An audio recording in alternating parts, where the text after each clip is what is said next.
Halo sahabat TNS Indonesia, saya Andika Putra dan pada kali ini saya akan membawakan sebuah materi tentang 5 hal dalam hubungan yang terbukti bisa menghancurkan jaringan Anda.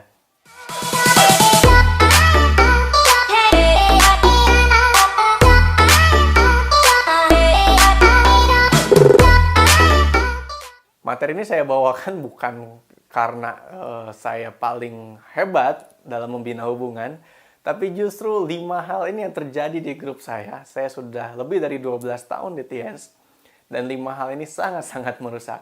Sehingga harapannya adalah di saat saya bisa share 5 hal ini tidak perlu terjadi sama Anda, jadi cukup terjadi di grup saya aja, dan Anda tidak perlu mengalami hal ini. Kalau Anda orang baru, Anda member baru, dan menonton video ini, beruntunglah Anda karena Anda bisa mengetahui hal ini sebelum terjadi pada grup Anda. Atau bahkan Anda bisa mencegahnya sebelum ini terjadi di grup Anda dan menghancurkan jaringan yang sudah Anda bangun. Seperti yang kita tahu, yang namanya bisnis MLM, kita membutuhkan jaringan yang luas, jaringan yang tersebar, dan jaringan yang besar tentunya. Sehingga omset kita juga bisa melipat ya secara eksponensial karena dengan banyaknya jumlah jaringan yang kita punya dan bertumbuhnya jaringan kita.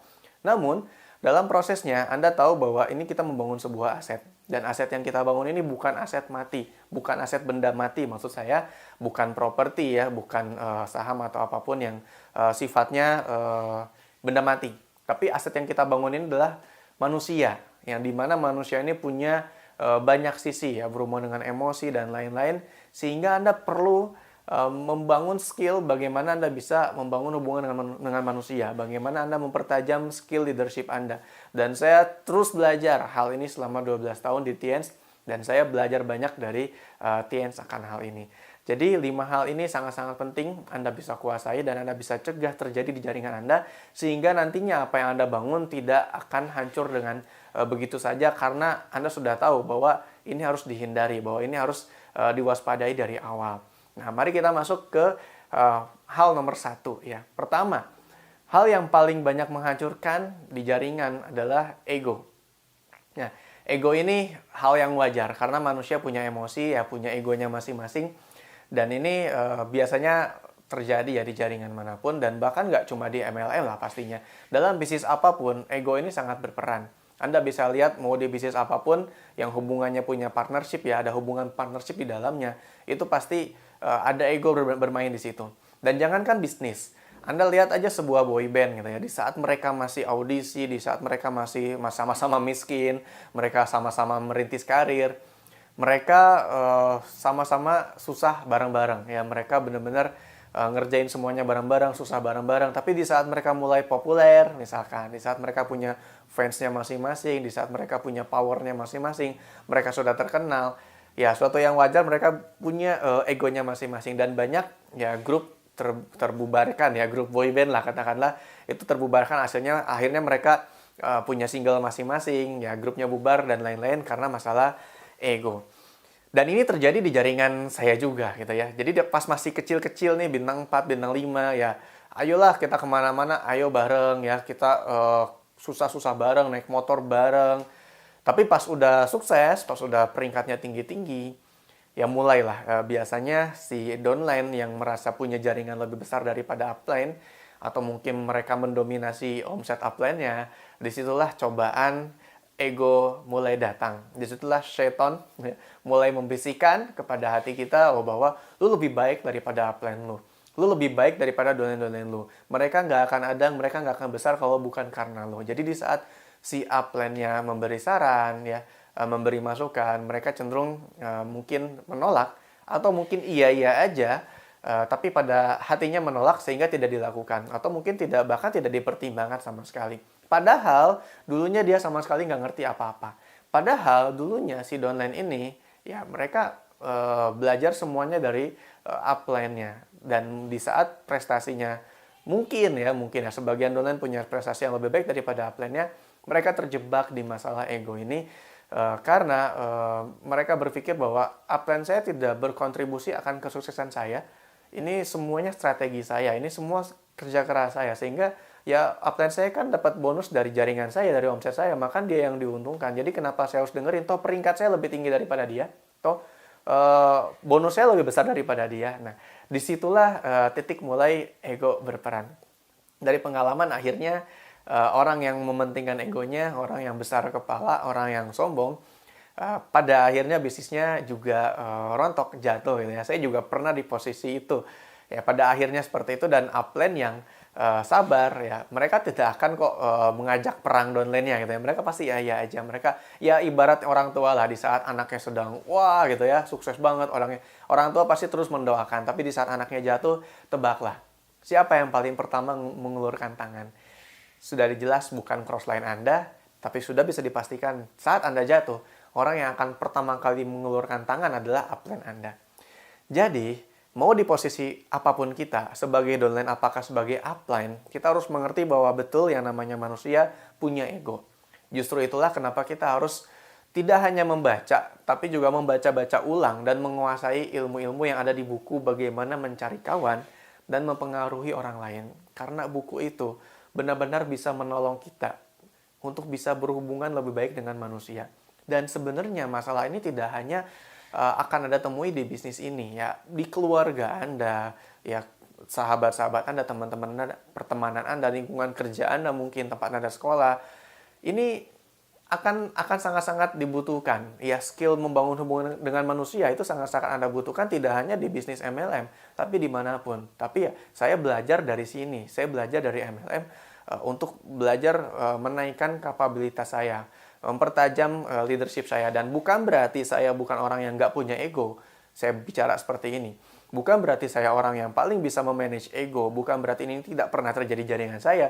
Tapi justru karena ini adalah pengalaman saya pribadi, ya di jaringan saya dan saya pribadi, makanya saya cerita bagi Anda ya. Makanya Anda yang masih baru nih nonton video ini sangat beruntung, karena Anda nggak perlu dulu mengalami bangun jaringan sampai besar, lalu masalahnya terjadi di grup Anda, salah satu kaki Anda mungkin terjadi perang ego gitu ya, perang pengaruh, sehingga akhirnya grup Anda rontok dengan hal-hal yang sebenarnya tidak penting gitu ya, cuma masalah ego aja. Ya, jadi hati-hati dengan masalah ego ini sangat-sangat berbahaya. Ya biasanya terjadi nggak di awal. Biasanya kalau awal tadi saya bilang di awal kan, kalau awal semuanya susah sama-sama. Ya begitu udah sukses, nah biasanya mereka punya kepentingan masing-masing, ego masing-masing, pandangan masing-masing, dan mulai tidak mau menerima masukan dari orang lain. Mengkritik orang yang sedang di bawah itu sangat-sangat mudah, karena orang yang di bawah itu mudah menerima kritik karena dia butuh banyak masukan untuk naik ke atas. Tapi mengkritik orang yang di atas itu bukan perkara mudah. Mengkritik, memberi masukan, ya, memberi saran, tidak mengkritik, bahkan memberi saran pada orang yang sedang di atas, itu tidak mudah. Dan banyak ya jaringan di saat sudah sama-sama sukses, disinilah ego menghancurkan segalanya. Nah, itu yang pertama. Jadi masalah ego. Nah, kita lanjut masalah yang kedua, yaitu masalah hubungan yang nomor 2 adalah modus. Maksudnya apa? Bisnis ini dibangun atas dasar ketulusan. Ya, memang betul Anda mendapatkan profit, Anda mendapatkan bonus, ya penghasilan dari omset jaringan Anda. Tapi itu tidak akan terjadi kalau Anda tidak tulus. Nah, banyak ya upline itu tidak tulus membangun downline-nya, tapi mereka modus. Akhirnya downline-nya ngerasa gitu bahwa apapun yang upline-nya sarankan itu sebenarnya bukan buat kepentingan downline-nya. Apapun yang upline-nya sarankan ternyata ini untuk kepentingan si upline. Jadi di saat upline-nya memberikan sebuah solusi, strategi, dan lain-lain, upline-nya tidak berbicara tentang kepentingan downline-nya. Upline-nya banyak memberikan sesuatu arahan yang sebenarnya menguntungkan lebih ke upline yang ketimbang si downline-nya. Jadi di saat mereka bantu, itu bantu bukan pengen bantu downline-nya agar hidupnya berubah, agar downline-nya berkembang, tapi berbantu karena si upline punya kepentingan. Oh, gue mau ngejar peringkat berikutnya nih. Berarti downline gue ini harus menghasilkan. Downline gue ini harus naik peringkat. Kenapa? Karena gue mau naik peringkat. Meskipun itu tidak dikatakan, tapi frekuensinya, bahasa tubuhnya itu akan sampai kepada downline kita. Jadi di saat kita membantu downline, ya sebisa mungkin lupakan hal-hal yang bersifat modus. Benar-benar perbesar dulu ketulusan kita. Benar-benar lurusin dulu niat kita bahwa di sini kita sukses, ingin bantu orang lain juga sukses. Di sini kita ingin bantu orang sukses dulu, baru kita yang sukses. Bukan karena kita pengen sukses, makanya dia harus kerja rodi. Bukan karena kita pengen ngejar peringkat tertentu, makanya dia harus mengejar apa yang sebenarnya dia juga nggak tahu apa yang dia kejar. Saya perhatikan upline-upline saya sangat-sangat bisa menunjukkan yang namanya ketulusan. Mereka membantu downline-nya, bahkan saya itu bukan karena mentingin bonusnya, tapi karena mereka benar-benar pengen melihat saya berkembang. Mereka benar-benar bahkan mendukung apapun yang saya lakukan. Bukan secara omset, tapi secara pengembangan pribadi saya. Ya, saya bisa nulis buku, saya bisa melakukan hal yang lain, itu karena upline-upline saya mendukung saya. Sehingga saya bisa berkembang secara pribadi.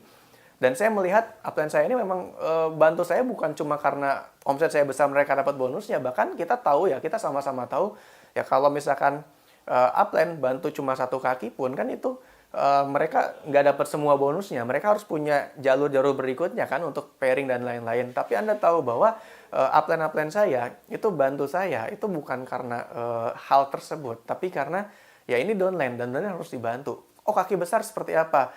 Misalkan saya punya kaki besar, apakah kaki besar nggak harus saya bantu? Justru, nah disinilah kebanyakan orang terjebak. Di saat mereka mulai membangun 4 kaki misalkan, sesuatu yang sangat-sangat wajar dari 4 kaki Anda, satunya jadi besar sekali gitu. Karena ini sesuatu yang memang terjadi dimanapun. Ya, pasti ada satu kaki gajah atau kaki dinosaurus, kaki yang paling besar. Banyak upline di saat mereka masih kecil-kecil downline-nya, semuanya dibantu, semuanya benar-benar diperhatiin. Tapi begitu ada yang besar, wah mulai menyaingi peringkatnya, motong bonusnya atau apapun itu, mulailah dia waspada. Wah, bahaya nih. Downline saya ini siap nyusul saya. Nanti gimana, apa ceritanya nih kalau misalkan di panggung dia naik peringkatnya lebih tinggi daripada saya, malah ditahan-tahan karena jaringan udah besar ini. Sebenarnya itu kan udah jadi aset. Bayangin ya, kita pengen jadi God Lion nih atau director ya kan, executive director ya. Kan sebenarnya cuma butuh 4 kaki. Anda mau jadi director, Anda butuh 4 God Lion. Anda mau jadi executive director, Anda butuh 4 kaki director. Nah, di saat Anda sedang membangun 4 kaki, wajar sekali kalau ada satu yang melebihi kaki yang lain. Kaki dinosaurus ini gitu ya. Nah, banyak orang di saat sudah dilebihi kakinya, mereka malah merasa tersaingi. Padahal mereka lupa tujuan awalnya. Mereka pengen jadi director, berarti 4 kaki ini harus God Lion. Kalau misalkan Anda punya 1 kaki, udah jadi, seharusnya Anda senang. Berarti dari 100% pekerjaan Anda, dari 4 kaki yang harusnya Anda bangun, Anda udah dapat 1 kaki yang mandiri, udah jadi 25% pekerjaan Anda sudah selesai. Dari 100% ternyata seperempatnya udah beres. 1 kaki Anda ini nggak Anda suruh stok tiket, udah nyetok sendiri. Nggak Anda suruh datang pertemuan, dia udah bikin pertemuan malah gitu ya, di berbagai kota. Justru ini yang harus kita syukuri. Nah, manusia justru memang di situ mungkin ujiannya ya. Tidak mudah mensyukuri hal-hal di sekitar mereka. Ya, mereka cenderung berpikir negatif dulu, ketimbang yang positif dulu. Jadi di saat Anda nanti memiliki kaki yang besar dan ternyata Anda punya kaki yang nyusul Anda, bukan merasa tersaingi, justru harusnya Anda bersyukur Anda punya kaki seperti itu dan Anda bersyukur agar nikmatnya ditambah kan. Ya, bersyukurlah maka nikmat akan ditambah. Jadi kalau Anda bersyukur dengan kaki yang satu ini, insya Allah nikmatnya akan ditambah. Ternyata kaki yang kedua, ketiga, keempat juga akan bisa besar seperti kaki yang pertama. Nah, makanya bersikaplah tulus, bukan modus. Karena di saat Anda bersikap tulus, orang tahu bahwa Anda benar-benar tulus, bukan semata-mata membantu orang cuma karena uang. Tapi benar-benar membantu orang karena ingin melihat orang lain berkembang, dan efek sampingnya adalah pasti bonus Anda juga ikut berkembang. Itu yang kedua. Nah, kita sekarang masuk ke yang ketiga. Ya. Masalah dalam jaringan yang juga sangat-sangat terbukti di jaringan saya yang merusak adalah masalah hutang piutang. Saya nggak bilang bahwa Anda nggak boleh sama sekali minjemin uang ke downline Anda atau crossline atau upline. Jadi hubungan masalah uang ini sangat-sangat sensitif ya. Di mana-mana urusan uang ini nggak cuma di bisnis, bahkan di urusan keluarga, uang ini sangat sensitif. Jadi hati-hati dengan masalah uang. Bukan berarti saya bilang Anda nggak boleh pinjam-meminjam. Anda konsultasikan lagi dengan upline Anda. Tapi ini kalau sangat-sangat terpaksa nih, harus ada hubungan hutang piutang, ya disarankan tidak ada hubungan hutang piutang antara upline dan downline atau bahkan crossline. Disarankan tidak ada. Tapi kalaupun sampai harus ada, nah Anda harus punya pemahaman yang baik akan hutang piutang ini. Jadi kalau kondisinya sudah benar-benar darurat, ya saya pikir nggak ada masalah ya Anda meminjamkan. Yang kedua, ya, agar Anda tidak terseret ke dalam masalah, prinsipnya adalah kalau Anda mau minjemin uang, Anda pinjemin jumlah yang Anda sendiri. Kalau sampai jumlah uang ini hilang, Anda nggak jadi terganggu olehnya. Anda nggak sampai jadiin ini masalah. Jadi prinsipnya adalah Anda hanya boleh meminjamkan uang kalau jumlah ini menurut Anda masih Anda bisa cover kalau seandainya uang ini hilang. Jadi Anda sebagai orang yang minjemin uang harus punya pemahaman bahwa uang Anda pinjamkan ini akan ada kemungkinan hilang. Kenapa? Bukan berarti kita nggak percaya sama yang minjemin, tapi kan kita nggak pernah tahu. Ya namanya orang mungkin kena musibah, ya, atau apapun terjadi sesuatu yang buruk sehingga dia nggak bisa balikin on time. Nah, kalau kondisi ini terjadi kan Anda juga nggak bisa nge-push deadline Anda kan. Nanti yang terjadi malah gini, kita tuh pengen ngajak ketemu karena kita pengen memotivasi dia, ingin ngajarin hal-hal basic, hal-hal berikutnya, hal-hal yang baru mungkin buat dia. Makanya pengen bantu dia biar dia berkembang deh. Tapi karena dia merasa punya utang sama kita, jadinya dia pas diajak ketemu menghindar. Itu yang kebanyakan terjadi. Kenapa? Karena ngerasa nggak enak. Namanya manusia kan punya utang nggak enak. Jadi begitu kita pinjemin terus dia punya utang, bukannya malah dia lebih dekat sama kita, malah dia menjauh dari kita, malah lebih jauh. Kenapa? Bukan dia mau menjauh sebenarnya, cuma dia nggak enak. Mungkin dia pengen ketemunya pas utangnya udah lunas. Tapi kenyataannya pas kita nggak ketemu dia, kita nggak bisa bantu dia, malah grupnya nggak berkembang, bisnisnya nggak berkembang, yang malah penghasilannya nggak berkembang, malah nggak balik juga kan. Niat kita baik, tapi malah dia rugi, kita rugi. Nah, jadi kalau misalkan Anda menggunakan hubungan hutang piutang ya di jaringan, maksudnya menerapkan hubungan ini ada efek jangka panjang yang mungkin akan tidak baik karena di grup saya sudah terjadi. Jadi malah banyak hilang. Udah orangnya hilang, uangnya hilang pula. Gitu ya. Jadi ya nggak semua seperti ini ya. Ada orang-orang yang terbuka juga, ada orang-orang yang punya utang tapi tetap mau ketemu, terbuka menjelaskan ya. Orang-orang seperti itu banyak yang baik. Tapi juga ada orang yang mungkin juga baik, tapi sikapnya mungkin saat itu terlalu takut, kaku, sehingga ya mereka sebenarnya pengen balikin tapi nggak enakan gitu lah. Banyak orang-orang kan yang nggak enakan, jadi akhirnya malah jadi nggak balik gitu ya. Nah hubungannya malah jadi rusak deh gara-gara urusan uang gitu ya. Jadi hati-hati sekali dengan urusan ini. Ya, jadi prinsipnya adalah kalau memang terpaksa dan Anda harus minjemin, oke lah terpaksa, tapi jumlah ini harus jumlah yang Anda sanggup. Misalkan orangnya minjemnya 5 juta. Lalu Anda merasa 5 juta ini buat Anda juga sangat-sangat berharga dan Anda nggak bisa nih semuanya Anda kasih 5 juta gitu ya. Tapi Anda mungkin pengen bantu gitu ya. Oke lah Anda lihat keuangan Anda dan ternyata oke lah kalau saya bantu 1 juta mungkin masih oke lah kalaupun sampai nggak balik. Oke lah Anda keluarkan itu dan Anda jangan sekalipun berharap itu balik gitu. Karena kalau Anda punya harapan seperti itu Anda akan tersiksa. Ya, jadi ikhlas karena ngebantu aja. Nah, insya Allah kalau misalkan Anda keluarkan jumlah yang Anda tidak terganggu dengan itu, bisnis Anda tidak akan terganggu, secara mental juga Anda tidak terganggu, keuangan Anda tidak terganggu, dan Anda nggak stres mikirin piutang. Gitu. Anda bisa tetap fokus ke kerjaan Anda, ke jaringan Anda, ke bisnis Anda, sehingga Anda bisa tidak terganggu performanya cuma karena masalah ini. Gitu ya. Jadi itu masalah berikutnya, hati-hati dengan hutang piutang. Sekarang kita masuk ke masalah keempat. Ya, masalah keempat adalah persepsi negatif. Jauhi 3D ya. Dendam, dengki, dongkol. Kenapa? Karena setan selalu membisikkan kita 3 hal ini ya. Sombong, dendam, dengki, dongkol. Pokoknya prinsipnya adalah susah lihat orang senang, senang lihat orang susah. Nah, itu prinsip setan. Jadi hati-hati dengan persepsi negatif. Kenapa? Karena kalau udah bicara ego, tadi balik lagi nomor 1 ego, ini akan muncul juga yang namanya persepsi. Persepsi ini adalah bayangan kita terhadap sikap seseorang yang sebenarnya kita juga nggak tahu sebenarnya itu bukan sih isi pikiran dia. Persepsi itu kan pikiran kita terhadap orang lain, yang sebenarnya namanya pikiran kita bisa benar atau bisa salah. Kadang kita ngejudge orang dengan mudah gitu. Kadang kita nggak tahu ada apa di baliknya ceritanya, terus kita punya persepsi negatif. Nah, seringkali di antara jaringan upline dan downline ini terjadi. Ya, terutama kalau udah disulut yang namanya ego gitu ya. Jadi persepsinya sudah mulai negatif. Begitu sih downline-nya nggak konsultasi gitu ya, upline-nya langsung baper. Wah, langsung punya persepsi negatif. Nih, downline udah nggak teachable lagi. Nih, downline udah ini, bla bla bla. Begitu si upline-nya mungkin ya agak keras dikit, downline-nya punya persepsi negatif. Nah, upline gua ini giliran ngejar goal dia aja ya, oh langsung dia turun ke gua. Dia nggak punya goal aja, dia nggak ngurusin gua, bla bla bla.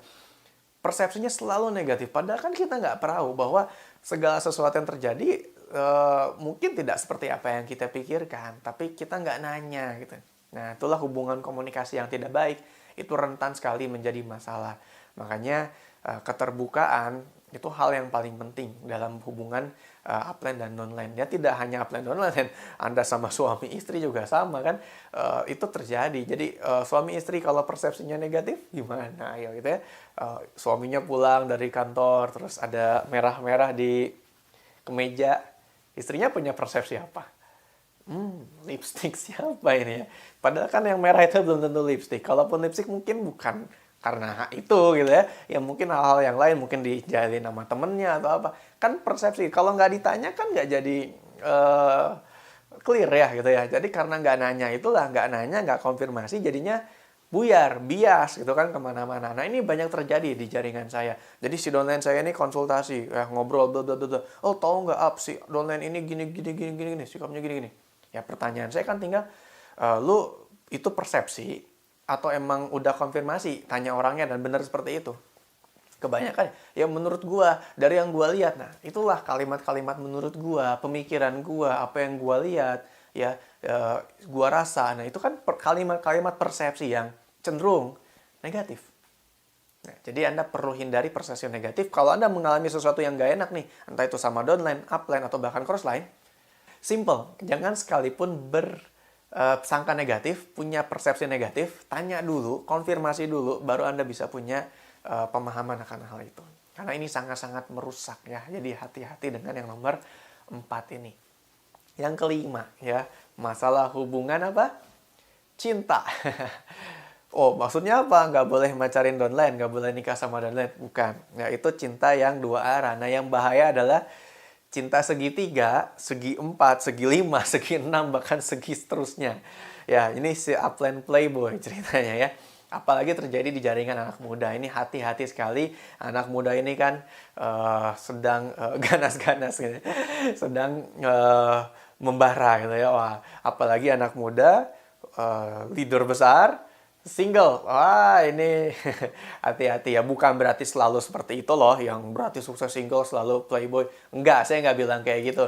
Tapi sangat-sangat wajar sekali di saat ya ada anak muda dari latar belakang susah, berjuang, akhirnya sukses. Dan ya apalagi yang dia cari kan, ya namanya pria mungkin harta tahta wanita kan itu ya. Harta udah ada, posisi udah ada, mereka butuh pendamping hidup.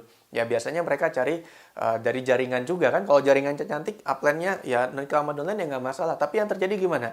Ya dia deketin downline yang kaki A, mau kedalaman A, terus dia juga deketin kedalaman yang dari kaki B, dia juga deketin downline kaki C, downline kaki D, semuanya dipacarin. Oh, luar biasa gitu ya. Udah dipacarin, nggak lihat lawan jenis pula. Ya, jadi semua dipacarin per kaki gitu kan. Yang ini dia deket, yang ini deket, nanti dia pilih aja lah. Namanya juga hukum Pareto, dia bilang gitu ya. Dari 10, 2 nyantol. Itu yang menghancurkan jaringan dan ini terjadi ya. Jadi downline-downline-nya dipacarin. Mending kalau cuma satu. Ini bisa lebih dari satu ya, karena mungkin itu terinspirasi oleh hukum Pareto.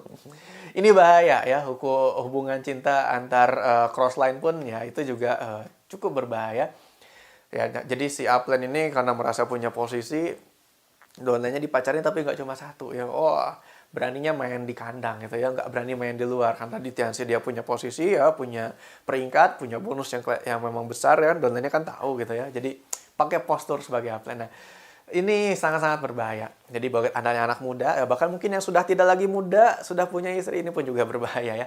Jadi kalau Anda pacarin banyak orang di jaringan Anda, ini satu hancur, yang ini tahu, ini tahu, ini tahu, wah itu hancur semua kakinya. Bahkan upline-nya kena, downline-nya kena. Ya, jadi hati-hati masalah cinta ini. Jangan sampai ini terjadi di jaringan Anda. Jadi ya kalau memang satu ya satu gitu ya. Jadi jangan lebih. Itu 5 masalah yang terjadi di grup saya. Semoga dari 5 hal ini yang kita alami, Anda tidak perlu mengalaminya. Semoga ini jadi hal yang positif buat Anda, bisa membantu Anda membangun jaringan Anda lebih kuat, lebih solid, dan tentunya Anda bisa mencapai semua impian Anda. Saya Andika Putra, terima kasih. Sampai jumpa di webinar TH Indonesia berikutnya. Sukses buat Anda semua.